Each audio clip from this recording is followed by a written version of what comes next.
મહેસૂલી તલાટીની લગભગ 48થી 49,000 જેવા કેન્ડિડેટ જે છે આપણે અહીંયા એક્ઝામ છે. કુલ 162 જેવા સેન્ટર છે.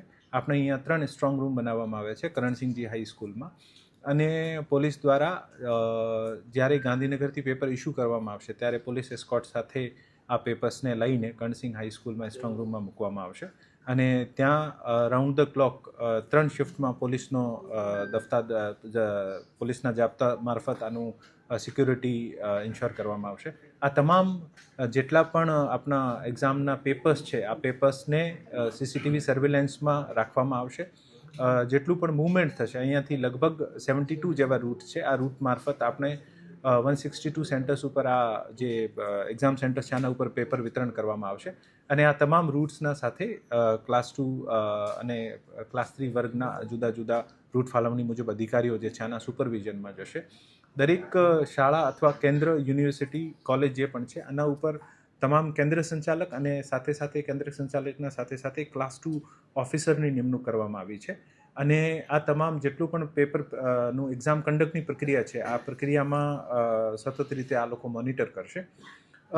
જેટલા પણ સેન્ટર્સ છે આ સેન્ટર્સ ઉપર ગઈકાલે પોલીસ કમિશનર સાહેબની ઓફિસમાંથી ડીસીપી શ્રી સાથે અને એસપી શ્રી સાથે મિટિંગ થઈ છે. અને ત્યાં તમામ પૂરતી ફ્રિસ્કિંગની વ્યવસ્થા, કોઈને મોબાઈલ અંદર નહીં લઈ જવા દેવાના નિર્દેશ, સાથે સાથે એક્ઝામ ખૂબ જ પીસફુલ અને કોઈ રૂમર વગરનો કન્ડક્ટ થાય આને માટે દિશા નિર્દેશ અને ચર્ચાઓ કરવામાં આવી છે. હું આપને ખાતરી આપું છું કે રાજકોટ જિલ્લામાં એક્ઝામ જે છે આ ખૂબ સારી રીતે કન્ડક્ટ થશે. અને મારી જેટલા પણ અભ્યર્થીઓ જે છે જેટલા પણ એસ્પિરન્ટ્સ છે આને વિનંતી છે કે ઝડપથી પોતાનો કેન્દ્ર જે છે આને શોધી લે. અને તમામ કેન્દ્ર ઉપર બાયોમેટ્રિકની વ્યવસ્થા છે તો બાયોમેટ્રિક થયા પછી જ એન્ટ્રી આપવામાં આવશે. જેથી મારી તમામ એસ્પિરન્ટ્સને વિનંતી છે કે સમયસર પહોંચી જાય જેથી બાયોમેટ્રિકની પ્રક્રિયામાં ટેકનિકલ ઇશ્યુઝના કારણે કોઈ ડિલે નહીં થાય અને ઝડપથી તમામનું એન્ટ્રન્સ થઈ જાય. 2 વાગ્યાથી 5 વાગ્યા સુધીનો એક્ઝામનો સમય છે.